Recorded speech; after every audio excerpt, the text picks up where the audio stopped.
누가복음. 우리 대부분은 자기 혼자만 겉도는 것처럼 느낄 때가 많습니다. 이런 경우 우리가 취하는 방법은 따로 우리의 모임을 만들거나 우리를 받아줄 모임을 찾아가는 것입니다. 그 모임에서만은 나는 소속되어 있고 다른 사람들은 바깥에 있습니다. 사람들은 정치, 경제, 사회, 문화 등 다양한 분야에서 공식적으로 또 비공식적으로 모입니다. 그러한 모임의 한 가지 공통점은 배제의 원칙입니다. 선택받은 일부 사람 외에 나머지 사람들을 배제함으로써 모임의 정체성과 그 가치를 획득하는 것이죠. 우리는 소속감이라는 달콤함을 맛보기 위해 다른 사람들을 배제하고 밀어냅니다. 하지만 그 과정에서 우리의 현실은 축소되고 삶은 협소해집니다. 끔찍한 대가가 아닐 수 없습니다. 종교라는 미명하에 이런 대가를 치를 때보다 더 비참한 경우도 없습니다. 그런데 놀랍게도 종교는 오랜 역사 속에서 바로 그런 일을 해왔습니다. 하나님의 크나큰 신비를 그럴듯한 모임 규정 정도로 축소해버렸고 거대한 인간 공동체를 멤버십 수준으로 격하해 왔습니다. 그러나 하나님께 바깥 사람, 소외된 사람이란 없습니다. 예수께서는 잃어버린 자를 찾아 회복시키려 왔다고 말씀하셨습니다. 누가는 바깥 사람, 소외된 사람을 가장 강력하게 옹호한 사람입니다. 그 자신이 바깥 사람이었던 까닭이었습니다. 누가는 당대의 기성 종교가 흔히 바깥 사람으로 취급하며 소외하던 사람들을 예수께서 어떻게 끌어안아 안으로 포함시켜 주시는지를 보여줍니다. 예수께서는 종교가 인간의 모임으로 전락하는 것을 묵인하지 않으신 분입니다. 우리 또한 안에 들어갈 희망 하나 없이 바깥에서 기웃거리며 삶을 들여다본 적이 있습니다. 그러나 누가가 전하는 이야기를 듣다 보면 이제 문이 활짝 열렸고 하나님이 예수 안에서 우리를 만나시며 안아주신다는 사실을 깨닫게 됩니다. 예수께서는 이렇게 말씀하셨습니다. 구하여라, 그러면 받을 것이다. 찾아라, 그러면 발견할 것이다. 두드려라, 그러면 문이 열릴 것이다. 1장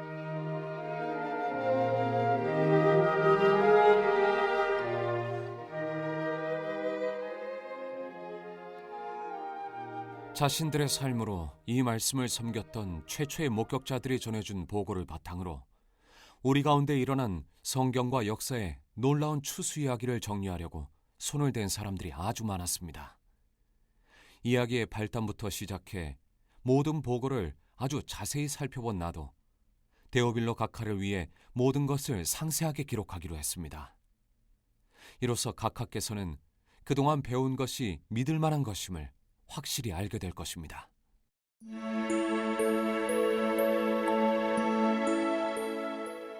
천사가 요한의 출생을 알린다.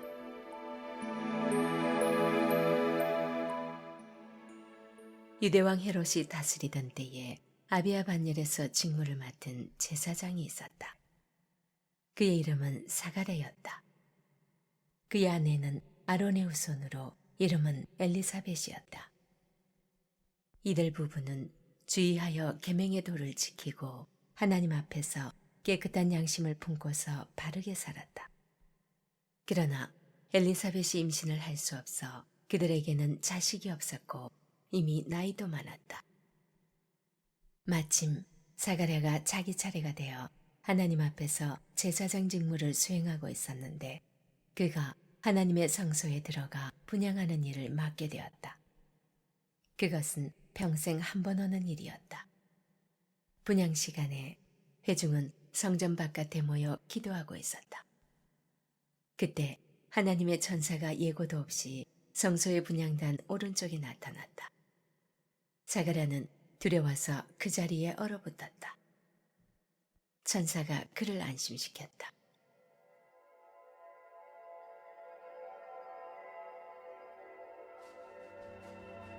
사가랴야, 두려워 마라. 하나님께서 내 기도를 들으셨다. 내 아내 엘리사벳이 아들을 낳을 것이다. 너는 그 이름을 요한이라고 하여라. 너는 기뻐서 사슴처럼 뛸 것이며 너뿐만 아니라 많은 사람들이 그의 출생을 즐거워할 것이다. 그는 하나님께 큰 인물이 될 것이다. 그는 포도주와 맥주를 마시지 않을 것이며 모태에서 나오는 순간부터 성령으로 충만할 것이다. 그는 이스라엘의 많은 아들, 딸들을 하나님께로 돌아오게 할 것이다.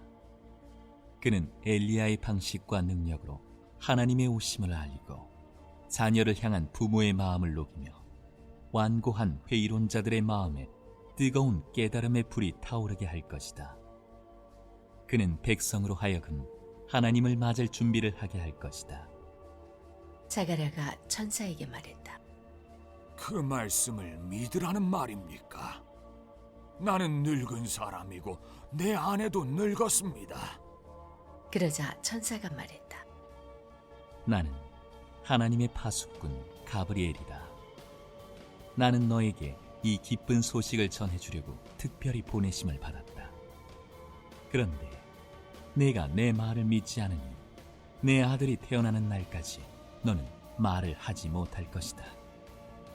내가 너에게 한 말은 하나님의 때가 되면 그대로 다 이루어질 것이다. 한편 사가랴를 기다리던 회중은 그가 성소 안에 왜 그렇게 오래 있는지 이상하게 여기며 조바심을 냈다.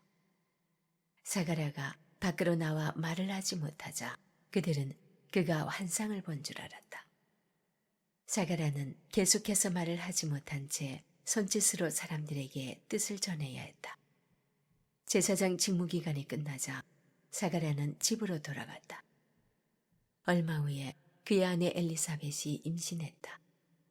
그녀는 아이를 갖게 된 것을 기뻐하며 5달 동안을 홀로 떨어져 지냈다. 그녀는 말했다. 하나님께서 나의 딱한 처지를 이렇게 보상해 주시는구나.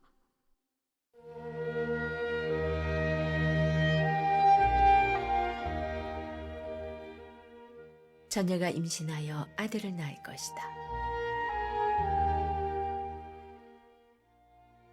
엘리사벳이 임신한 지 6달이 되었을 때 하나님께서 천사 가브리엘을 갈릴리 나사렛 동네에 다윗의 자손인 남자와 약혼한 한 처녀에게 보내셨다. 남자의 이름은 요셉이고 처녀의 이름은 마리아였다. 가브리엘이 들어가서 마리아에게 인사했다. 잘 있었느냐? 너는 하나님의 아름다움으로 안과 밖이 다 아름답구나. 하나님께서 너와 함께 하신다. 마리아는 크게 동요하며 그 인사에 감춰진 뜻이 무엇인지 궁금히 여겼다. 천사가 그녀를 안심시켰다. 마리아야, 조금도 두려워할 것 없다. 하나님께서 너에게 주시는 놀라운 선물이 있다. 내가 임신하여 아들을 낳을 것이니 그 이름을 예수라고 하여라. 그는 크게 되어 지극히 높으신 분의 아들이라 불릴 것이다. 주 하나님께서 그에게 그의 조상 다윗의 왕위를 주실 것이다. 그는 영원히 야곱의 집을 다스리고 그의 나라는 영원 무궁할 것이다. 마리아가 천사에게 말했다. 하지만 어떻게 그럴 수 있습니까? 나는 남자와 잠자리를 같이 한 적이 없습니다. 천사가 말했다. 성령께서 내게 임하셔서 지극히 높으신 분의 능력이 내 위에 머물 것이다. 그러므로 내가 낳을 아기는 거룩하신 분, 하나님의 아들이라 불릴 것이다. 너는 내 사촌 엘리사벳이 늙은 나이에 아이를 가진 것을 알고 있느냐? 모두가 아이를 가질 수 없다고 하던 그녀가 임신한 지 6달이 되었다. 보아라, 하나님께는 불가능한 일이 없다. 마리아가 말했다. 이제야 모두 알겠습니다. 나는 섬길 준비가 된 주님의 여종입니다. 당신의 말씀대로 내게 이루어지기를 원합니다. 천사가 그녀를 떠나갔다.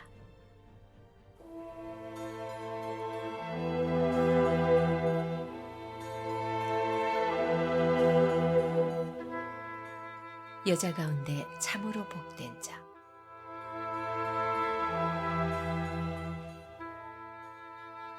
마리아는 잠시도 지체하지 않았다. 그녀는 일어나 유대 산지의 한 동네로 가서 곧장 사가랴의 집을 찾아가 엘리사벳에게 문안했다. 엘리사벳이 마리아의 인사를 받을 때에 그녀의 뱃속에서 아기가 뛰놀았다. 엘리사벳은 성령이 충만하여 뜨겁게 노래했다. 그대는 여자 가운데 참으로 복되고 그 뱃속의 아기도 복되다. 내 주님의 어머니가 나를 찾아오다니 이 큰 복이 어찌 된 일인가. 그대의 문안하는 소리가 내 귀에 들리는 순간 내 뱃속의 아기가 마냥 기뻐서 어린 양처럼 뛰어놀았다. 하나님께서 하신 말씀을 믿고 그 말씀대로 다 이루어질 것을 믿은 여자는 복되다. 마리아가 말했다. 하나님이 들려주신 복된 소식으로 내 마음 터질 듯하니 내 구주 되신 하나님의 노래로 기뻐 춤추리라. 하나님이 나를 주목하심으로 무슨 일이 일어났는지 보라. 나는 이 땅에서 가장 복된 여자다. 하나님이 내게 행하신 일 영원토록 잊지 않으리. 다른 모든 것과 구별되시는 하나님, 그 이름 거룩하시다. 그 앞에 두려워 떠는 이들에게 그의 잡이 물밀듯 밀려오네. 그가 팔을 뻗어 능력을 보이셨고 거만스레 허세 부리는 자들을 흩으셨다. 오만한 폭군들을 내리치시고 고통당한 이들을 진창에서 건져내셨다. 가난하고 굶주린 사람들이 잔치상에 앉으니 야멸친 부자들의 냉대를 당했다.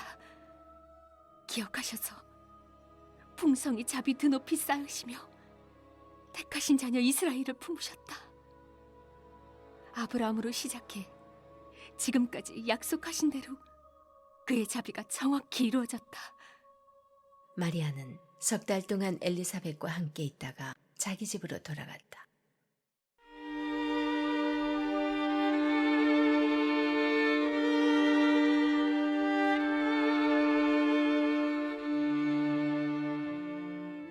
요한의 출생.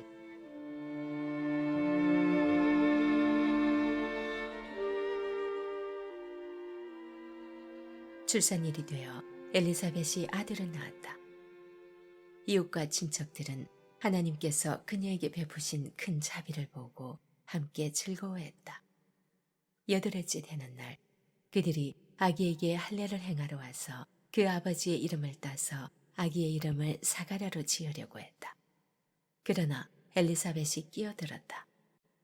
아닙니다. 이 아이의 이름은 요한이라고 해야 합니다. 그들이 말했다.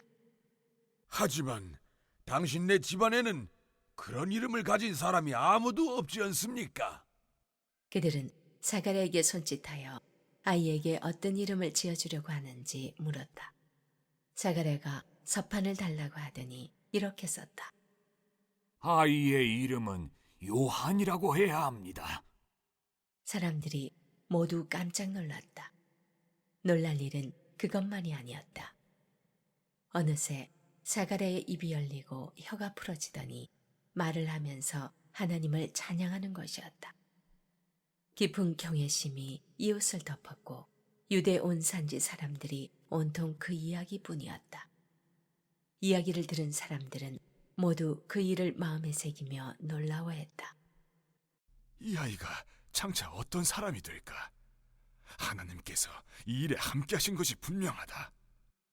사가랴가 성령이 충만하여 이렇게 예언했다. 이스라엘의 주 하나님을 찬양하여라. 그가 오셔서 그 백성을 자유케 하셨다. 그가 구원의 능력을 우리 삶의 중심에 그의 종 다윗의 집에 두셨으니 그의 거룩한 예언자들을 통해 오래전 약속하신 말씀 그대로 우리를 원수들과 우리를 미워하는 모든 손에서 건지셨다. 우리 조상에게 자비를 베푸셔서 말씀하신 것을 기억하고 행하셨으니 곧 우리 조상 아브라함에게 맹세하신 대로 적진에서 우리를 구하셨다. 우리로 하여금 세상 걱정 없이 그분을 예배하며 사는 날 동안 그분 앞에 거룩하게 하셨다. 지극히 높으신 분의 예언자인 내 아기여, 너는 주님 앞서가서 그의 길을 예비하고 그의 백성에게 구원과 죄 용서의 소식을 전해줄 것이다.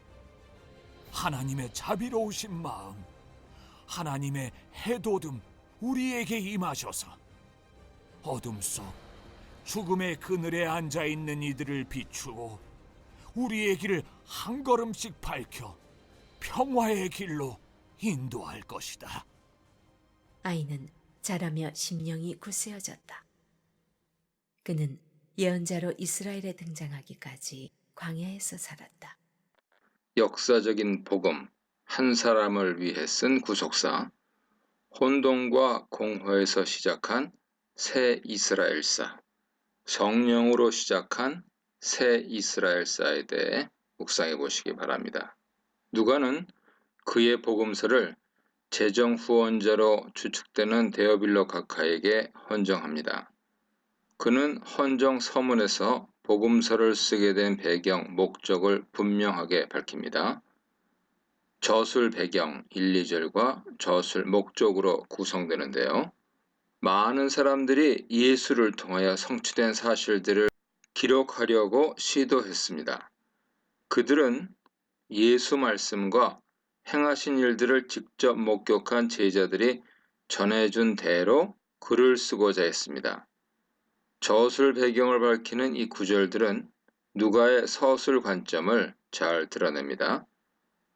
누가는 그의 이야기를 전개하면서 역사 배경을 자세하게 언급함으로써 그의 진술의 역사적 진실성을 확증합니다. 3, 4절의 저술 목적에 대해서는 누가는 이 모든 일을 처음부터 주의 깊게 살폈다고 밝힙니다. 마가복음, 누가복음 서두를 비교해보면 누가가 구두 혹은 문서로 전달받은 전송을 얼마나 자세하게 조사했는지 알 수 있습니다. 마가는 요한의 사역과 예수의 수세에 대해 단지 11절로 간략하게 서술하는데요.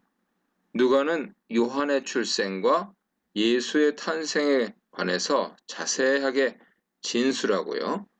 요한의 등장과 예수의 수세 사건도 상세하게 서술합니다. 마가복음의 11절의 내용이 누가복음에서는 3장에 걸쳐서 150절로 기술됩니다. 누가는 데오빌로에게 정확하게 써보내서 그가 배운 것들에 관한 확신을 더하기를 원했습니다.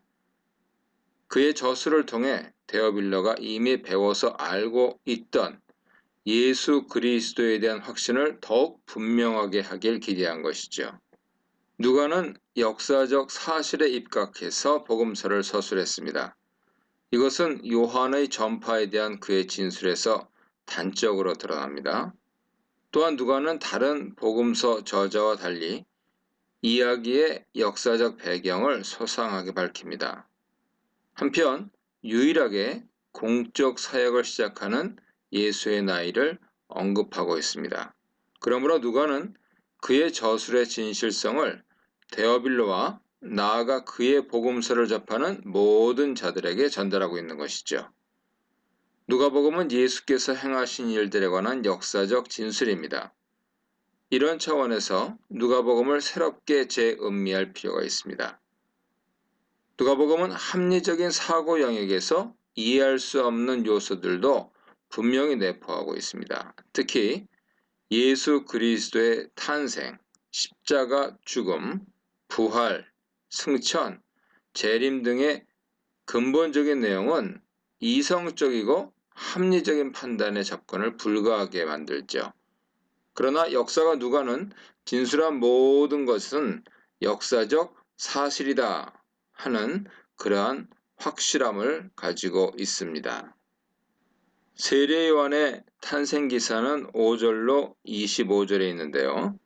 제사장 사가랴와 엘리사벳 부부 그리고 이어지는 요한의 탄생에 관한 천사의 메시지, 사가랴의 벙어리됨과 엘리사벳의 잉태 내용으로 구성됩니다.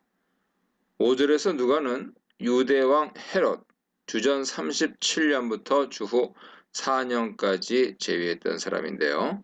그때 일어난 일로 사건의 시간 배경을 언급합니다. 헤롯 왕 통치 말기에 사가랴는 아비야 반열에 속한 제사장이었고 그의 아내 엘리사벳은 아론 자손이었습니다. 6절은 부부의 경건한 삶에 대해 묘사합니다. 이 구절에서 의로운이라는 형용사를 사용하는데 시므온이나 예수에 대한 서술에서도 나타납니다. 누가는 사가랴와 엘리사벳의 경건한 삶을 주목하여서 이 형용사를 쓰고 있습니다.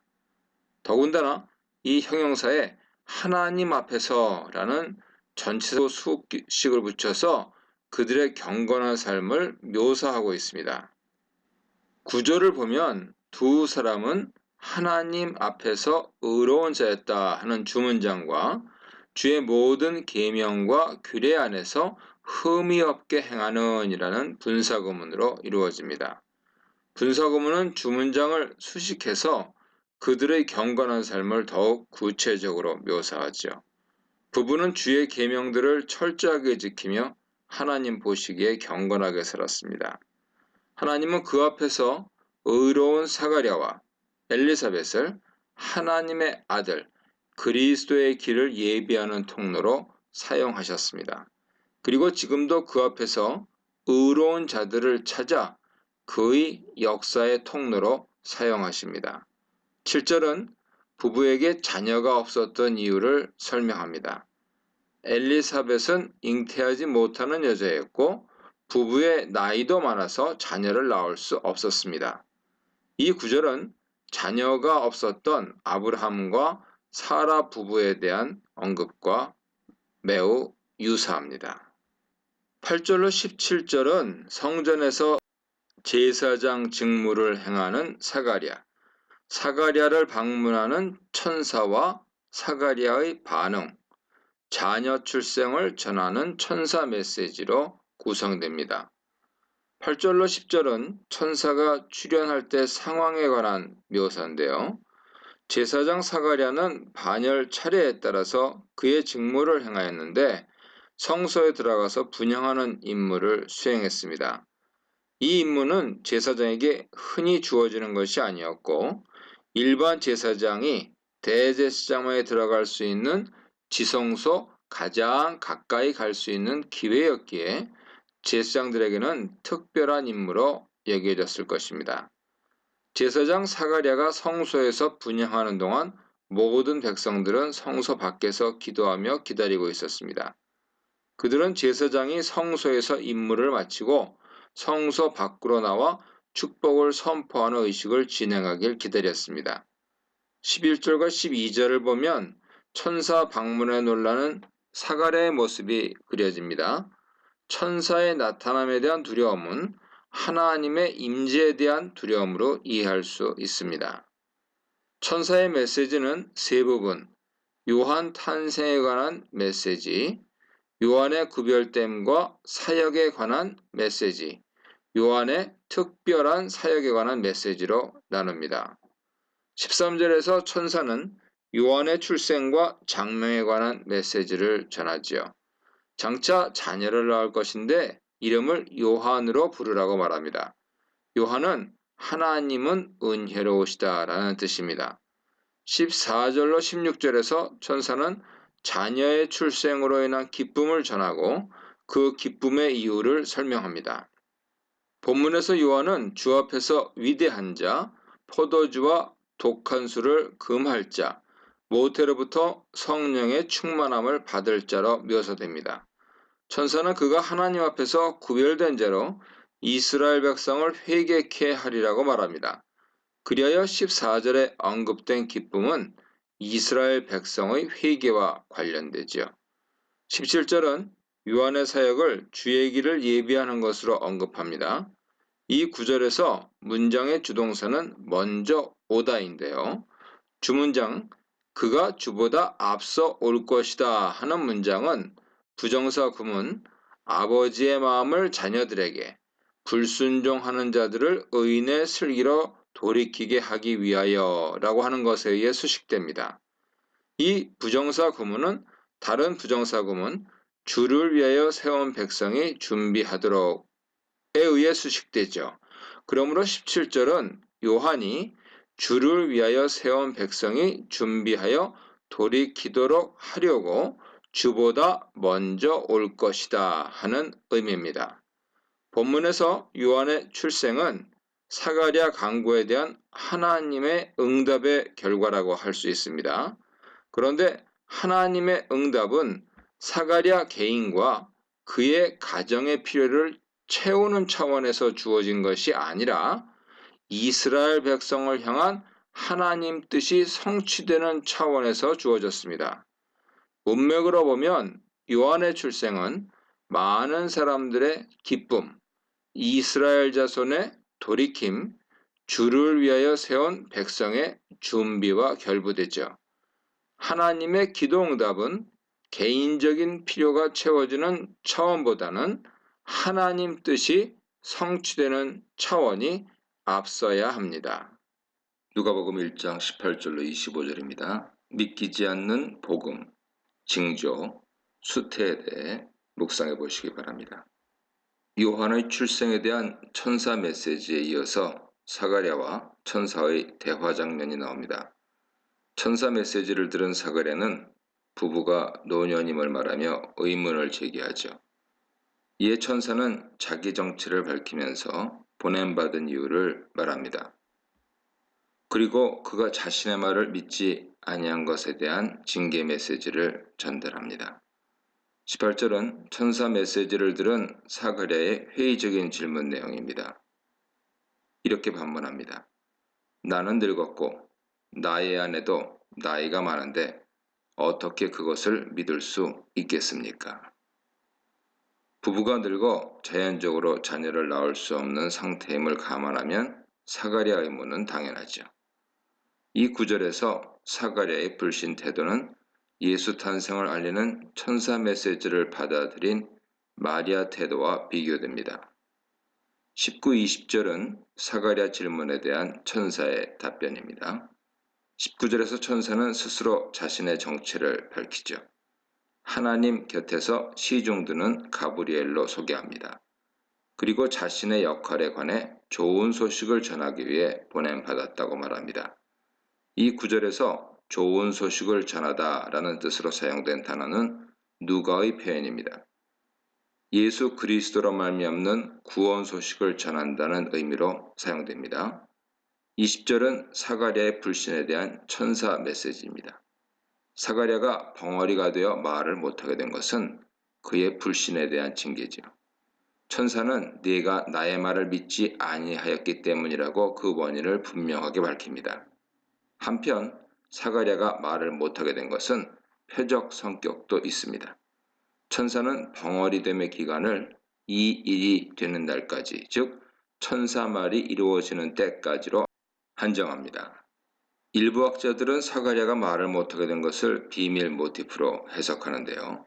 그의 벙어리됨은 하나님 뜻이 성취될 때까지 드러내지 않기 위한 수단이었다는 것입니다. 엘리사벳이 숨어 지낸 점, 친척인 마리아가 그녀의 잉태를 모르고 있었다는 점 등을 고찰하면 이런 해석은 설득력이 있습니다. 사가랴는 불신의 결과로 벙어리가 되어 말을 못했습니다. 그의 불신은 징계를 초래했죠. 물론 그가 천사의 말을 믿지 못한 것은 나름대로 상당한 근거가 있었는데요. 자신과 아내 상태를 보건대 자녀를 낳는 것은 상상조차 할 수 없는 일이었기 때문입니다. 여기서 하나님 앞에서 의로운 삶을 살았던 사람조차 천사 메시지의 불신을 드러냈다는 점에 주목하게 됩니다. 신앙인도 때론 사람 생각으로 이해할 수 없고 수용할 수 없는 신앙 도전에 직면할 때가 있는 것이죠. 그런 도전 앞에서 우리 믿음의 눈을 열어서 하나님을 바라보고 그의 뜻을 겸허하게 받아들이는 지혜가 필요합니다. 하나님의 뜻은 우리 뜻보다 크고 위대하고 우리가 알 수 없는 미래의 구체적인 일까지 지향해서 나아가기 때문입니다. 믿음은 그 뜻을 받아들이고 그 뜻 가운데서 하나님이 이루실 미래를 현재 실제처럼 바라보게 합니다. 그러므로 히브리서 기자는 믿음이 바라는 것에 대한 보장을 받고 보지 못하는 것에 대한 확증을 얻는다 라고 말하고 있습니다. 21절부터인데요. 천사말대로 사가랴는 벙어리가 되어 말을 못하게 되고 성전에서 제사장 직무를 마치고 집으로 돌아가게 됩니다. 21절에 성전 밖에서 기다리던 백성들이 사가랴 지체에 이상하게 여기는 장면이 그려집니다. 통상적으로 백성들은 제사장이 성소에서 분향을 마치고 밖으로 나와서 자신들을 축복할 때까지 기다리고 있었습니다. 그런데 사가랴가 성전에서 지체하므로 기이하게 여겼죠. 22절에 사가랴가 말을 못하는 것과 백성들의 반응이 묘사됩니다. 성전 밖으로 나온 사가랴는 말을 하지 못하였으므로 백성들에게 몸짓으로 의사표시를 했습니다. 그리하여 그들은 그가 성전에서 이상을 본 줄로 알았습니다. 이상이란 단어는 신약 성경에 모두 4번 나오는데요. 그중 3번 누가에 의해서 사용됩니다. 1장 22절, 24장 23절, 그리고 사도행전 26장 19절을 참조하세요. 누가는 21절 외에 무덤에 갔던 여인들이 본 천사들의 환상, 그리고 바울이 하늘로부터 받은 환상과 관련해서 이상이란 단어를 사용합니다. 누가 용례를 제외하면 바울이 그가 경험한 환상을 직접 언급하는데 이 단어를 사용하고 있습니다. 이러한 용례들에 의하면 이상은 신적 기원에 의한 비전, 하나님께서 내려주시는 비전으로 이해할 수 있습니다. 23절에 사가랴가 성전에서 그의 제사장 직무를 마치고 집으로 돌아가는 장면이 나옵니다. 사가랴는 일주일 성전에서 제사장 직무를 다 끝내고 집으로 돌아갔습니다. 요한 탄생에 대한 이야기는 실제로 이 구절에서 끝이 나고 요한의 탄생 이야기의 후기가 24절, 25절에 이어집니다. 그리고 예수 탄생에 대한 이야기로 바로 병행 서술되고 있습니다. 24절, 25절입니다. 본문은 엘리사벳의 잉태와 고백에 관한 내용입니다. 엘리사벳은 잉태하고 5달 동안 숨어 있었는데요. 그녀가 왜 숨어 지내는지 전혀 알 수 없습니다. 누가는 엘리사벳의 은신 이유에 대해서 어떤 실마리도 제공하지 않습니다. 분명한 것은 그녀가 임신 5개월 동안 은둔처에 숨어서 지냈고 친척인 마리아도 그녀 임신 사실을 알지 못하였다는 것입니다. 25절은 자녀 잉태에 관한 엘리사벳의 환희의 고백이고 감사의 노래죠. 이 구절에서 본동사는 행하셨다 하는 현재 완료형인데요. 전치사구 동사 주목하셨다 하는 것은 아오리스트 부정과거형으로 서술되고 있습니다. 그러므로 엘리사벳은 하나님이 주목하시고 행하신 결과로 자녀를 잉태하게 하신 것에 감격해서 이런 고백을 하고 있는 것이죠. 여기서 엘리사벳의 고백은 사라의 고백과 흡사합니다. 사라는 하나님이 은혜로우셔서 그녀에게 약속하신 대로 아들을 낳게 하셨다 고백합니다. 한편 엘리사벳의 고백은 그녀에게 호의를 베푸신 하나님을 향한 노래이자 찬양으로 마리아의 찬양과 상응합니다. 자녀를 낳지 못하는 여자의 수치와 고통에 관한 언급은 구약성경 여러 곳에서 찾아볼 수 있을 정도로 불임 주제는 신구약을 통관하고 있습니다. 자녀를 낳지 못한 사라는 자신의 여종 하갈로부터 모욕을 당했죠. 하갈은 임신하고 즉시 자신의 여주인인 사라를 멸시했습니다. 창세기 16장 보세요. 자녀를 낳지 못한 라헬은 언니를 시기하고 야곱에게 자녀를 낳지 못하느니 차라리 죽겠다고 말했습니다.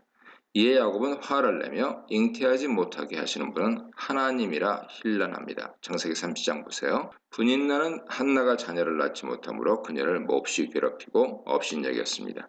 심지어 한나는 그녀의 조롱과 학대 속에서 울며 음식을 먹지 않을 때가 많았습니다. 사무엘상 1장 보세요.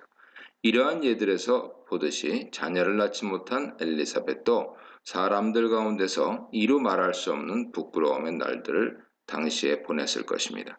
사람들 앞에서라는 표현은 자녀를 낳지 못하는 여자로서 사람들에게 당한 그녀의 수치를 시사하죠.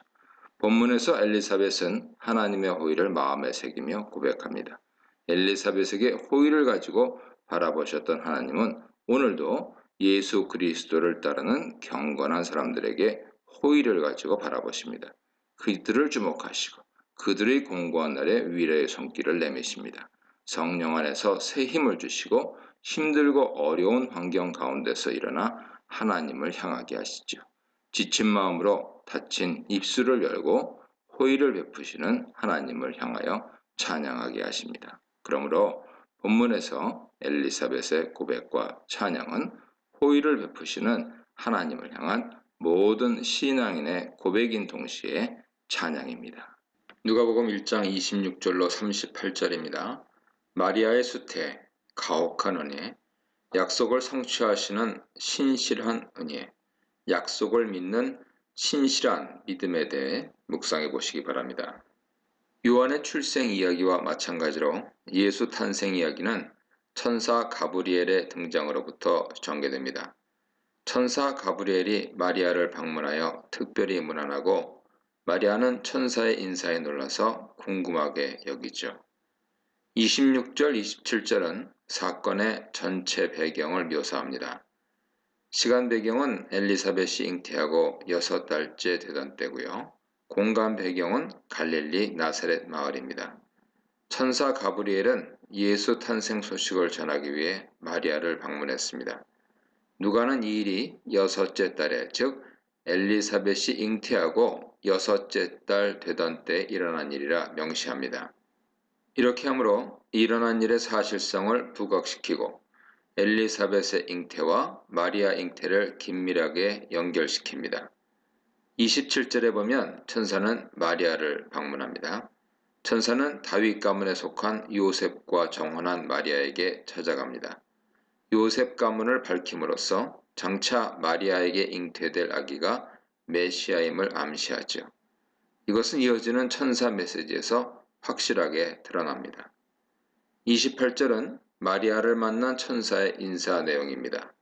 천사는 마리아에게 기뻐하라, 은혜를 입은 자여, 주께서 너와 함께 하신다 라고 문안했습니다. 이 구절에서 은혜를 입다 하는 표현은 마리아가 이미 하나님 은혜로 선택받았음을 시사합니다. 천사는 마리아에게 주가 너와 함께 하신다고 말했습니다. 이 인사는 구약에서 기드온의 경우에 나타났죠. 하나님이 함께 하시고 능력으로 도우실 것을 기대케 하는 인사말입니다. 하나님은 그의 계획 가운데 진행되는 일을 감당할 사람과 함께 하시죠. 하나님 뜻을 실행하는 사람과 함께 하시고 그의 능력으로 도우십니다.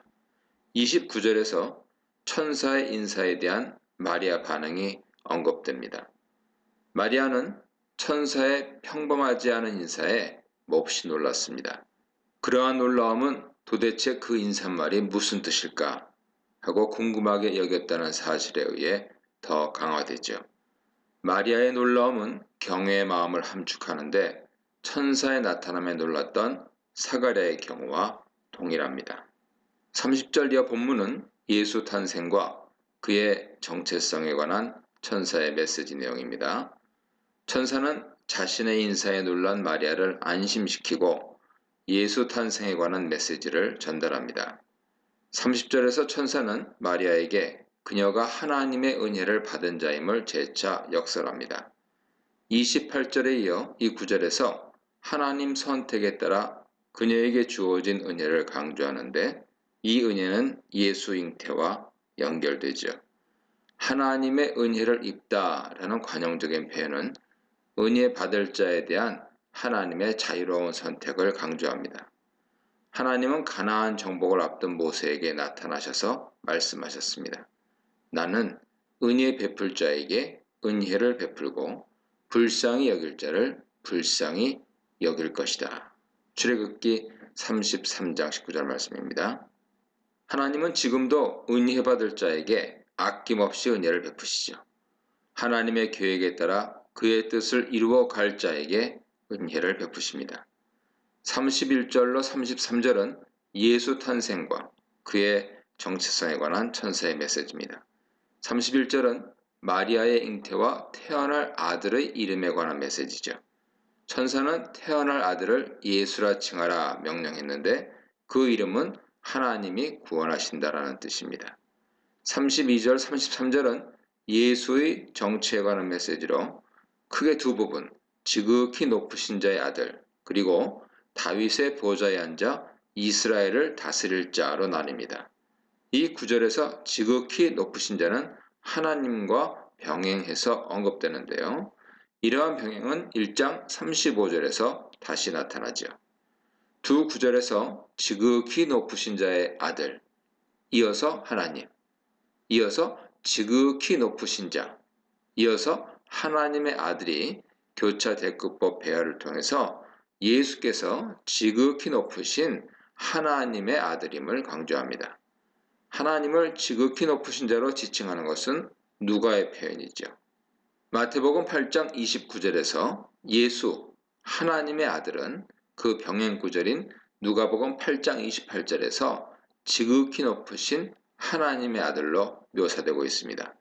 마태복음 5장 45절에서 하늘에 계신 너희 아버지는 그 병행 구절 누가복음 6장 35절에서 지극히 높으신 자로 언급됩니다. 누가는 그의 독자들, 유대인과 이방인이 함께 이룬 공동체를 위해서 당시 세계에서 신들을 언급하는 보편 용어를 더 자주 사용하고 있는 것이죠. 전통적으로 메시아는 다윗의 가계를 잇는 후손으로 예견되고 있는데 27절에 이어서 32절에서 낳게 될 아들을 다윗 왕권과 연결함으로써 그 아들이 메시아가 될 것임을 시사합니다. 34절 이하에서 마리아와 천사는 예수 출생에 관한 대화를 계속합니다. 34절은 천사 메시지에 대한 마리아의 질문이죠. 이 구절에서 동사 안다 하는 것은 동침하다 뜻으로 남자를 알지 못하니 라는 표현은 남자와 동침하지 않은 처녀란 의미입니다. 마리아는 자신이 처녀인데 어떻게 잉태할 수 있는가 질문합니다. 35절로 37절은 마리아의 의문에 대한 천사의 답변 내용이죠. 천사는 성령이 그녀에게 임하시고 하나님 능력이 그녀를 덮음으로써 그 일이 이루어질 것이라고 말하였습니다. 마리아에게 처녀 잉태를 가능케 하는 근거로 성령과 하나님 능력을 제시하죠. 35절에서 성령이 임하다 하는 표현은 이사야 32장 15절의 반영으로 볼 수 있는데요. 누가는 오순절 성령 강림을 언급하면서 이 표현을 사용합니다. 또한 이 구절에 쓰인 동사 덮다 하는 것은 어원적으로 그늘지게 하다 뜻인데요. 구약에서 하나님 임재와 연관되어 사용됩니다. 모세는 구름이 회막을 덮고 하나님 영광이 장막에 가득하여 회막 안으로 들어갈 수 없었습니다. 32절에 이어서 35절에서 태어날 아들의 정체가 다시 밝혀지는데 천사는 마리아에게 그 거룩한 자가 하나님의 아들이라 불릴 것이라 말했습니다. 36절에서 천사는 처녀 잉태에 관한 확증을 위해서 엘리사벳의 임신 사실을 마리아에게 구합니다. 임신이 불가능했던 엘리사벳의 잉태는 동정녀 잉태의 불가함을 생각하는 마리아에게 확실한 증거이자 표적이 되었을 것입니다. 37절에서 천사는 최종적으로 마리아를 확신시키는 메시지를 전하죠. 하나님께 불가능한 일은 없다. 이 메시지는 자녀 출생을 의심한 아브라함과 사라에게 주어진 말씀과 동일합니다. 38절은 천사의 말에 대한 마리아의 반응이죠. 마리아는 말씀대로 자신에게 이루어질 것을 소원합니다. 이 구절은 사라의 임신이 여호와의 말씀하신 대로 이루어졌음을 강조하는 창세기 21장 1절을 반영합니다. 이제 그녀는 천사 메시지에 수긍하고 하나님 뜻을 겸손하게 받아들이죠. 여기 여종은 여자 노예를 뜻하는데 마리아의 철저한 순종을 함축합니다. 갑작스러운 천사 방문에 마리아의 태도는 당혹스러움에서 시작해서 의심의 과정을 거치고 이제 전적인 순종으로 귀결하게 됩니다. 예수의 동정녀 탄생은 예수 그리스도에 대한 신앙 고백의 핵심 요소 가운데 하나죠. 그런데 누가는 본문에서 동정녀 탄생의 확실성을 보증하는 여러 자료를 제공합니다. 먼저 요셉과 마리아는 정원한 관계로 서술하는데 당시 관습에 따르면 약혼한 자들은 결혼하기까지 엄격하게 순결을 유지하였습니다. 천사는 마리아에게 그녀가 하나님의 은혜를 입은 자라고 거듭 강조하는데 내용상으로 그 은혜는 동정녀 잉태와 관련되죠. 최종적으로 처녀 잉태에 대한 마리아의 질문과 그것이 성령과 하나님의 능력에 의해 이루어질 것이라는 천사의 답변은 동정녀 탄생에 관한 결정적인 증거입니다. 누가복음 1장 39절로 56절입니다. 성령으로 기쁨의 경배와 축복을, 비천한 여인을 복 있는 여인으로, 권세 있는 자를 비천한 자로 만드시는 하나님에 대해 묵상해 보시기 바랍니다. 마리아의 엘리사벳 방문 기사는 출생 이전에 요한과 예수의 관계를 암시합니다. 마리아 문 안에 엘리사벳 태중에 있는 아기 요한이 기쁨으로 뛰놀았다고 반복 서술합니다. 엘리사벳은 마리아를 주의 어머니로 지칭하고 그녀와 태중의 아기가 축복을 받은 자라 노래합니다. 또한 하나님 말씀하신 대로 마리아를 통해 메시아가 탄생할 것을 확신하고 축복합니다. 그러므로 본문은 엘리사벳에게 잉태된 요한이 마리아에게 잉태된 예수를 섬길 것을 예견합니다. 39절로 40절에서 마리아는 즉시 엘리사벳을 방문하죠. 마리아는 서둘러서 유대 산지에 있는 동네에 사는 엘리사벳에게 문안했습니다. 이때라고 언급된 때는 분명하지 않은데요. 마리아가 서둘러 갔다고 했으므로 이 구절은 천사가 떠난 후에 그녀가 지체하지 않고 떠났음을 함축적으로 보여줍니다. 41절은 마리아의 문안에 대한 반응을 언급하죠. 마리아 문안에 엘리사벳의 태중의 아기가 기쁨으로 뛰놀았습니다. 이 기쁨은 요한의 출생을 전한 천사 메시지에서 예견되었죠. 목자들에게 예수 탄생의 소식을 전했던 천사 메시지에 선포됐습니다. 당시 누가 독자들은 메시아 탄생을 기다리는 종말론적인 기쁨을 누렸습니다. 마찬가지로 이 시대를 사는 성도는 그리스도의 재림을 기다리는 종말론적 기쁨을 누립니다. 한편 마리아 문안에 엘리사벳은 성령의 충만함을 받았습니다. 여기 성령의 충만함은 앞선 15절에서 살펴본 대로 성령에 의하여 전적으로 압도된 상태를 뜻합니다. 엘리사벳은 성령에 압도되어 마리아의 태중의 아기가 메시아임을 통찰했습니다. 마리아가 장차 낳게 될 메시아의 어머니인 것을 확신했습니다. 그리하여 주의 어머니인 마리아도 축복을 받았고 그녀의 태 열매도 복을 받았다고 큰 소리로 외쳤습니다. 하나님은 오늘도 우리가 성령의 충만함을 받아 그의 뜻 가운데 성취될 일들을 바라보게 하십니다. 성취될 하나님의 일들을 보면서 기쁨의 찬양을 하게 하시죠. 하나님의 역사에 대한 통찰력과 그로 인하여 하나님께 드리는 찬양은 성령 충만한 삶의 특권입니다. 42절로 45절은 마리아에 대한 엘리사벳의 축복 내용입니다. 42절에서 축복을 받은 이란 표현은 축복하다 라는 동사의 완료수동 분사형인데요. 마리아가 이미 임신했음을 시사합니다. 43절에서 엘리사벳의 질문은 그녀의 감탄을 표현하죠. 메시아를 잉태한 마리아가 자기에게 나오는 것에 대한 감탄과 경외의 질문입니다. 44, 45절은 41, 42절과 상응하는데 아기가 태중에서 뛰노는 것과 엘리사벳의 축복이 병행 반복적으로 나타나고 있습니다. 45절에서 엘리사벳은 하나님 말씀대로 성취될 것을 믿은 마리아에 대한 축복을 재차 표명하죠. 42절에 이어서 마리아에 대한 엘리사벳의 축복이 다시 서술됩니다. 본문을 통해 우리는 축복을 받은 자인가 자문하게 되죠. 나아가 우리에게 축복은 무엇인지 묻게 됩니다. 하나님 말씀에 대한 신실한 믿음을 가진 자는 축복을 받은 자이고 그런 자가 누리는 축복은 그 말씀대로 이루어 가시는 하나님 사역에 동참하는 것입니다. 46절 이하의 본문은 마리아 찬양시로 누가복음 1, 2장에 나오는 세 개의 찬양시 중 하나입니다.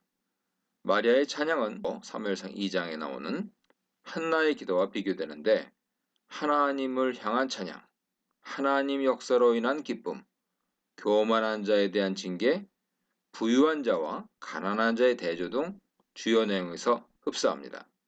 마리아 찬양은 네 부분으로 구분되는데요. 하나님을 향한 찬양과 그 이유, 큰 일을 행하신 하나님, 비천한 자를 높이시는 하나님, 이스라엘을 도우시는 하나님을 향한 찬양으로 구성됩니다. 마리아 찬양의 첫 부분 46절 하반절에서 48절 상반절은 내 영혼이 주를 찬양한다로 시작합니다. 이 구절에서 찬양하다라는 동사는 기뻐하다라는 동사와 병행을 이루는데요. 전자는 현재형으로, 후자는 단순 과거형으로 서술됩니다. 그러므로 46절 하반절 47절은 내 영혼이 주를 찬양한다. 내 마음은 나의 구원의 하나님을 무척 기뻐하였다로 직역되죠. 마리아의 기쁨은 잉태의 기쁨으로 보는 것이 자연스럽습니다. 48절 상반절은 찬송의 이유를 밝히는데 여정의 비천함을 돌보셨기 때문이라 말합니다. 그러므로 마리아는 하나님의 호의로 잉태된 것을 돌이키며 하나님을 찬양하고 있습니다. 하나님이 베푸셨던 호의에 근거한 마리아의 찬양은 1장 25절에서 언급된 엘리사벳의 고백과 일치하죠. 찬양의 두 번째 부분은 모든 세대 칭송과 연관되어 있습니다. 하나님이 행하신 큰 일로 인하여서 그녀에게 모든 세대의 칭송이 있을 것이라 노래합니다. 48절 하반절로 49절 상반절은 앞서 46절 하반절과 48절 상반절로 서로 대응을 이룹니다. 여종의 비천함을 돌보신 것이 찬양과 기쁨의 이유가 되듯 능하신 이가 큰 일을 행하신 것이 모든 세대의 칭송의 이유가 됩니다. 능하신 이는 앞선 35절을 반영하므로 큰 일 역시 마리아의 잉태 사실을 뜻하죠. 결국 마리아는 그녀의 잉태가 자신의 찬송과 기쁨뿐 아니라 만민의 칭송의 근거가 된다고 노래합니다. 50절은 하나님의 긍휼이 그를 두려워하는 자에게 세세토록 있다고 찬양합니다. 긍휼은 하나님이 천사를 통하여 마리아에게 약속하시고 그 약속을 성취하신 것과 관련하여 이해할 수 있습니다. 두려워하는 자는 51절의 교만한 자와 대조되죠. 마리아의 경험에 비추어 보면 약속을 성취하시는 하나님을 경외하는 자를 뜻하는데요. 찬양 세 번째 부분은 비천한 자를 높이시는 하나님을 찬양하고 있습니다. 찬양은 개인적인 차원에서 이제 사회적인 차원으로 나아가죠. 51절에서 그의 팔로 힘을 보이사는 그의 팔로 능력을 행하시고의 뜻인데 49절에 능하신 이와 연결됩니다. 52, 53절은 권세 있는 자와 비천한 자, 줄이는 자와 부자를 교차 대구법 형식으로 나열 대조합니다. 누가는 그의 복음서 전체에서 사회 구조적인 접근을 하고 있는 것을 기억하셔야 됩니다. 사회적으로 신분이 높은 자, 권세 있는 자와 사회적으로 신분이 낮은 자, 비천한 자를 대조하여 서술합니다. 이러한 서술의 특징은 누가복음 6장 20절로 26절에서 단적으로 드러나죠. 누가는 가난한 자, 줄인 자, 우는 자의 축복과 대조하여 부유한 자, 배부른 자, 웃는 자의 화를 언급합니다. 그런데 병행구절인 마태복음 5장 1절로 12절에는 오로지 복이 있는 자만을 언급하고 있죠. 마리아는 하나님이 권세 있는 자는 그 보좌에서 끌어내시고 비천한 자를 높이셨다고 노래합니다. 권세 있는 자는 51절에서 교만한 자와 동일시되죠. 찬양의 네 번째 부분은 이스라엘의 하나님을 향한 찬송입니다. 찬양은 개인적 차원에서 사회적인 차원을 거쳐 이제 민족 차원으로 나아갑니다. 조상에게 약속하신 대로 하나님은 그의 종 이스라엘을 도우셨다고 노래하죠. 51절에서 이스라엘을 종으로 일치시키는 것은 이사야 41장 8절 9절의 반영입니다. 하나님은 종 이스라엘을 붙드셨습니다. 하나님은 그의 약속을 신실하게 지키시고 아브라함과 그의 자손에게 긍휼을 베푸셨습니다. 그 하나님은 지금도 말씀을 기억하며 그에게 나아가는 자들을 붙드시고 긍휼을 베푸십니다. 56절입니다. 마리아는 엘리사벳과 석 달쯤 함께 있다가 집으로 돌아갔습니다. 그녀가 엘리사벳을 방문할 때가 임신 6개월째였으므로 이제 해산할 때가 거의 되어서 떠났음을 알 수 있죠. 여기서 누가 이야기는 요한의 출생 이야기로 바로 전개됩니다. 누가복음 1장 57절로 66절입니다.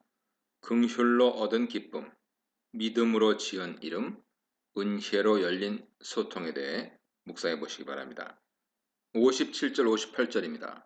누가는 요한 출생에 관해 자세하게 서술하므로 사실을 더합니다. 또한 요한과 예수의 관계를 분명히 드러내므로 예수가 메시아이심을 더욱 부각시킵니다. 요한의 출생 이야기는 세 부분으로 구분할 수 있는데요. 엘리사벳의 해산, 이웃 친족들의 즐거움, 요한의 할례 장명에 관한 일화, 널리 퍼지는 요한의 소문 등의 내용입니다. 57절 8절은 요한 출생에 관한 서술인데요. 엘리사벳은 때가 되어 아들을 낳았고 이웃 친족은 함께 즐거워했습니다. 57절은 엘리사벳 해산 내용입니다. 이 내용은 리브가의 해산에 대한 진술과 유사합니다. 출산의 때가 차서라는 구절은 20절에 언급된 천사 메시지를 상기시키죠. 58절은 엘리사벳 간증과 듣는 사람들의 반응입니다. 엘리사벳은 하나님이 그녀에게 큰 긍휼을 베푸셔서 자녀를 잉태하고 출산하게 되었다고 간증합니다. 이에 이웃과 친척들이 듣고 함께 즐거워하였습니다. 그녀의 간증은 고백, 축복과 병행을 이루죠. 한편 이 구절은 시편 126편 1절로 6절을 반영하는데 시편 기자는 여호와께서 행하신 큰 일로 인한 기쁨을 노래하고 있습니다. 엘리사벳은 그녀가 체험한 하나님 긍휼을 간증합니다. 하나님 긍휼은 근본적으로 그의 약속에 대한 신실하심과 관련이 있죠. 하나님은 아브라함과 이삭과 야곱과 하신 약속을 기억하셨습니다. 그리고 애굽에서 고통 중에 있는 그의 백성에게 긍휼을 베푸셨습니다. 하나님은 지금도 그리스도 안에서 그의 약속을 붙드는 자들에게 긍휼을 베푸십니다. 그리하여 그 긍휼을 간증하며 듣는 자들과 더불어 기쁨을 나누게 하십니다. 59절로 64절에서는 요한의 할례 장명이 나옵니다. 59절에서 보듯이 아기가 8일이 되어서 율법 관례대로 할례를 행했습니다. 할례는 언약 백성의 표를 몸에 새김으로 하나님과의 언약을 영원히 기억할 수 있도록 한 수단이죠. 요한의 할례는 예수의 할례와 병행을 이룹니다. 할례 후에 아기 이름을 짓는 일은 3번의 과정을 거칩니다. 처음엔 아버지의 이름을 따라 스가랴라고 지으려고 합니다. 이 이름을 지은 사람들이 누구인지 확실치 않습니다. 61절에 언급된 친족일 가능성이 크죠. 아기의 이름을 제안하고 엘리사벳의 의견에 거부감을 표시하여 사가랴에게 물을 정도의 사람이라면 깊은 관계에 있는 가족들이죠. 60절에서 엘리사벳은 요한으로 짓기 원합니다. 그녀는 사가랴를 통해 그 이름을 알았으리라고 봅니다. 그렇지 않았다면 가문에 전혀 낯선 이름을 제시하지 않았을 것이죠. 61절에 엘리사벳의 제안에 대한 반응이 나타납니다. 제안을 들은 자들은 친족 중에 그러한 이름을 가진 사람이 없음을 근거로 거부감을 표시합니다. 그리하여 사가랴에게 묻기로 하죠. 62절에서 그들은 사가랴에게 몸짓으로 소통합니다. 사가랴는 듣지도 말하지도 못하였음을 알 수 있습니다. 그들은 그가 원하는 이름이 무엇인지 묻습니다. 63절은 사가랴의 응답입니다. 그는 작은 목재로 된 칠판 위에 요한이라고 씁니다. 천사가 그에게 명한 대로 이름을 짓습니다. 64절은 사가랴의 회복과 찬양입니다. 사가랴가 서판에 요한이라 쓴 즉시 그의 장애는 사라졌습니다. 10개월 말 못하고 듣지 못하였던 고통에서 자유하게 되었죠. 그리고 하나님을 찬양하였습니다. 사가랴의 찬양은 그의 아내 엘리사벳의 고백, 축복, 간증, 태중의 아기의 기쁨, 마리아의 찬양에 이어서 언급되는 사가랴의 예언, 시므온의 찬양과 축복, 안나의 감사와 전파 등과 조화를 이루고 있습니다. 이 모든 것은 하나의 일관된 초점을 가지게 되죠. 그것은 메시아로 이 땅에 오신 예수와 관련하여 주어진 감격이요 감사, 찬양이라는 것입니다. 이러한 차원에서 누가복음 1, 2장은 메시아를 기다리는 사람들의 기대와 찬양으로 가득 찼습니다. 메시아를 만난 사람들의 감격과 감사로 계속됩니다. 누가의 비전은 메시아를 기대하는 삶의 감격과 찬양에 있습니다. 그리고 이러한 비전은 오늘 다시 오실 주님을 기다리는 성도의 삶에 동일하게 적용됩니다. 다시 오실 예수 그리스도를 기대하는 성도의 삶에는 감사와 찬양이 있죠. 넘치는 감격과 기쁨이 있습니다. 사가랴가 말을 하고 듣게 된 순간 그는 벅찬 감격과 감사의 마음으로 하나님을 찬양하였습니다. 닫혔던 입이 열리고 굳었던 혀가 풀려서 마음 깊은 곳으로부터 울려오는 회복의 은혜의 찬양을 하나님께 드렸습니다. 성경은 사가랴뿐 아니라 회복의 은혜를 누린 수많은 사람들을 소개하고 있습니다. 이사야는 하나님의 회복의 날에 시온에서 슬퍼하는 사람들에게 제 대신 아름다운 관을 씌워주셨다고 노래합니다. 슬픔 대신에 기쁨의 기름을 발라주셨고 괴로운 마음 대신에 찬송이 마음에 가득 차게 하셨다고 찬양합니다. 그리하여 사람들은 그들을 가리켜서 주께서 스스로 영광을 나타내시려고 손수 심으신 나무라 부를 것이라고 선포하고 있습니다. 65절 66절입니다. 본문은 요한 출생의 이야기 후기입니다. 요한의 출생 이야기는 유대 산골까지 두루 퍼졌습니다. 그리고 듣는 사람들은 그 이야기를 마음에 깊이 새기고 아이의 장래를 궁금하게 여겼습니다. 65절 상반절은 요한 이야기에 대한 이웃들의 반응입니다. 그들은 요한의 이야기를 전해 듣고 두려워했습니다. 이 구절에서 주어 두려움이 전치사고 모든 사람 위에 뒤에 위치하고 있습니다. 일반적으로 주어 뒤에 전치사구가 오는데 주어의 위치를 도치시켜서 이웃들에게 임한 두려움을 강조합니다. 이 두려움은 하나님 존재를 인식하며 느끼는 초자연적인 경외의 감정이죠. 65절 하반절과 66절은 멀리서 소문을 들은 사람들의 반응입니다. 요한의 이야기는 이웃 사람들뿐 아니라 유대 산골에 사는 사람들에게도 널리 퍼졌습니다. 65절 하반절에서 이 모든 말은 이 모든 일로 번역하는 것이 낫습니다. 이야기 서술상 요한의 할례, 장명에 관련된 모든 일이 두루 퍼졌다고 봅니다. 66절은 이야기의 소문을 들은 사람들의 반응입니다. 66절에서 듣는 사람들은 이야기를 그들의 마음에 깊이 새겼습니다. 그리고 그들은 말합니다. 이 아이가 장차 어떤 사람이 될 것인가? 이 질문은 당시 많은 사람들의 메시아에 대한 기대를 반영합니다. 놀라운 이야기를 들은 사람들은 아이가 약속된 메시아일지 모른다고 생각했을지도 모릅니다. 66절 후반절에서 사람들의 반응의 이유가 밝혀집니다. 주의 손이 그와 함께 하셨기 때문입니다. 이 구절에서 동사는 미완료 과거로서 주의 능력의 손이 계속 그와 함께 하였다는 의미입니다. 주의 손은 하나님의 능력의 임재를 나타냅니다. 모세는 그의 노래에서 여호와여 주의 오른손이 권능으로 영광을 나타내셨습니다. 여호와여 주의 오른손이 원수를 쳐 부수셨습니다. 라고 찬양합니다. 출애굽기 15장 6절 참조하세요. 장차 오실 메시아의 길을 예비하기 위해 하나님은 그의 능력으로 요한과 함께 하셨습니다. 그 하나님은 오늘도 주의 사역에 헌신된 자들을 능력으로 함께 하십니다. 그가 이루시고자 하는 일이 완성될 때까지 그의 능력의 손으로 그들을 굳게 붙드십니다. 그들과 함께 하시고 그의 영광을 선포하십니다. 누가복음 1장 67절로 80절입니다. 새 시대를 알리는 소식, 신실한 약속을 이루시는 소식, 빛, 생명, 평강의 나라의 소식에 대해 묵상해 보시기 바랍니다. 찬송시 형식으로 표현된 사가랴 예언은 67절 프롤로그로 시작해서 예언 내용이 서술되고 80절 에필로그로 끝납니다. 예언 내용은 두 부분으로 나뉘는데요. 68, 75절의 전반부, 76, 79절의 후반부가 서로 대칭 구조를 이루고 있습니다.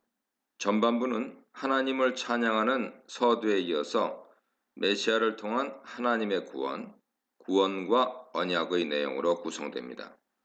후반부는 요한의 예비 사역과 메시아의 구원의 내용입니다. 본문은 요한 사역과 예수 구원을 밀접하게 연결시킵니다. 67절은 그가 성령 충만하여 예언했다고 진술합니다. 누가는 태중의 요한, 엘리사벳에 이어서 사가랴도 성령 충만을 받았다고 진술합니다. 여기서 성령 충만함은 성령에 의해 전적으로 압도된 상태죠. 분노, 두려움이 마음을 사로잡듯이 성령에 의하여 온전히 사로잡히는 현상을 말합니다. 성령 충만한 사가랴는 메시아 구원, 요한의 예비 사역에 관해 예언합니다. 사가랴의 가정 식구들은 성령 충만함을 받고 메시아로 말미암는 구원의 일들을 통찰했습니다. 요한은 태중에서 메시아를 잉태한 마리아 문 안에 기쁨으로 뛰놀았죠. 아내 엘리사벳은 주의 어머니 마리아를 축복했습니다. 가장 사가랴는 메시아 구원을 예언했죠. 이 모든 일들은 성령 충만함으로 말미암아 일어난 일들입니다. 사가랴 가정 식구들에게 임하여 하나님 구원을 통찰케 하신 성령은 지금도 우리 가운데서 동일하게 역사하십니다. 우리가 성령의 충만함을 받아 하나님의 세밀한 구원 역사를 내다보며 살아가도록 하십니다. 하나님의 비전을 바라보고 그 비전을 성취하는 사역에 헌신하도록 하십니다. 성령의 이러한 역사는 선지자 요엘 예언에 잘 나타납니다. 그는 하나님의 영이 부어질 때 자녀들은 예언을 하고 노인들은 꿈을 꾸고 젊은이들은 환상을 볼 것이라고 선포하였습니다. 68절로 75절입니다. 본문은 찬송시 형식으로 이루어진 사가랴 예언 전반부인데요. 하나님을 향한 찬송으로 시작합니다. 68 상반절에서 하나님은 축복받은 혹은 찬양받을 만한 뜻을 가진 형용사로 수식됩니다. 하나님은 찬양받기에 합당하신 분이죠. 하나님은 이스라엘 하나님입니다. 그래서 사가랴 예언은 그 첫머리에서 주 이스라엘 하나님은 찬양받으실 분이다 라고 선언합니다. 이러한 찬송문은 구약에 자주 나타나죠. 솔로몬의 시편은 홀로 놀라운 일을 행하시는 분, 이스라엘의 하나님, 주 하나님을 찬양합니다 라고 노래합니다. 시편 72편 보세요. 68절 하반절로 70절은 찬양 근거를 제시합니다. 68절 하반절은 원인이나 이유를 나타내는 호티, 헬라어인데요. 호티로 연결되어서 하나님을 찬양하는 이유를 밝힙니다. 본문은 그 이유를 세 가지로 서술합니다. 첫째, 찬양 이유는 하나님 방문에서 발견됩니다.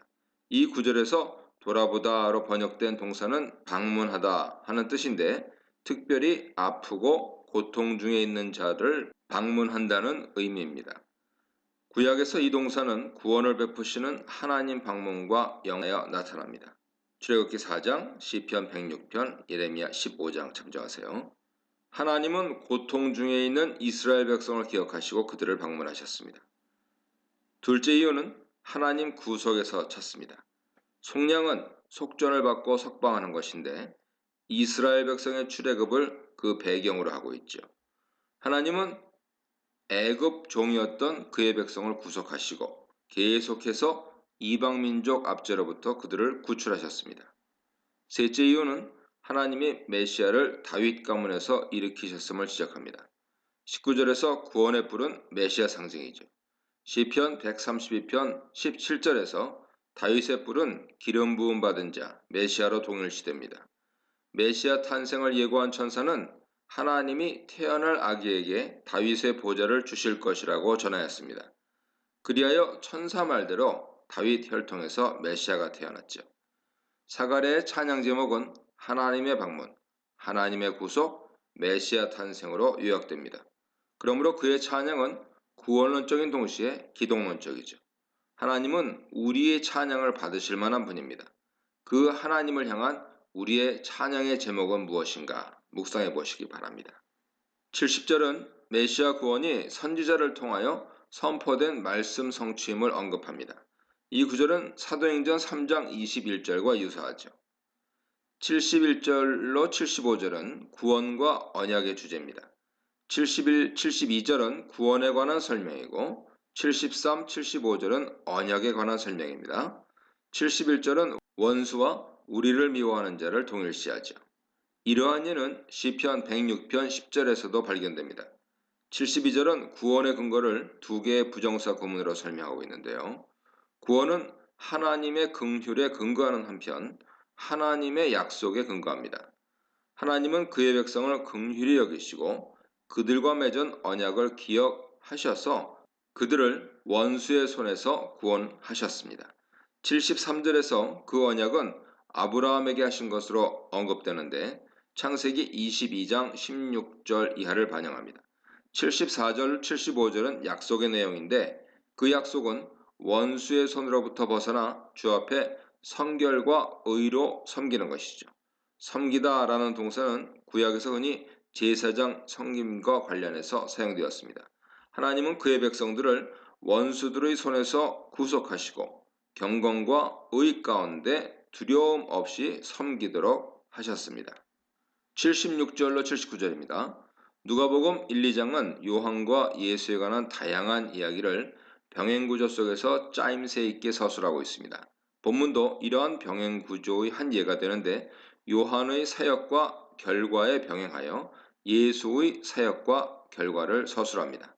76, 77절은 요한 사역에 대한 예언이죠. 사가랴 예언에서 그는 하나님의 선지자로 오실 메시아기를 예비할 자로 언급됩니다. 이 구절은 이사야 40장 3절을 반영하는데 메시아기를 준비하는 자를 예언하고 있죠. 말라기 3장 1절도 참조하세요. 사가랴는 요한의 예비적인 사역을 통해서 하나님 백성이 죄사함을 받고 구원을 얻는 지식을 알게 되리라 선언합니다.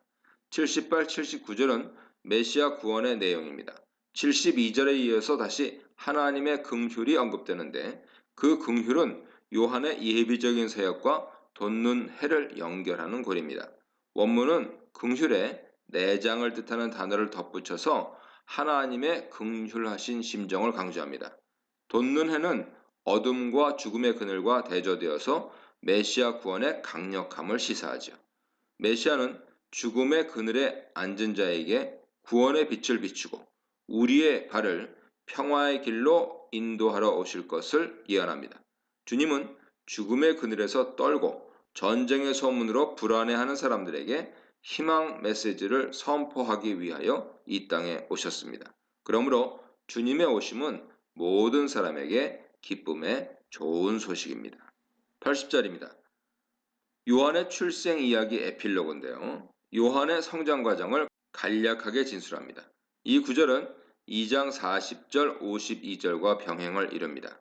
누가는 성장 과정에 대한 진술조차도 예비하는 자로서 요한 역할에 초점을 맞추어 서술하고 있습니다.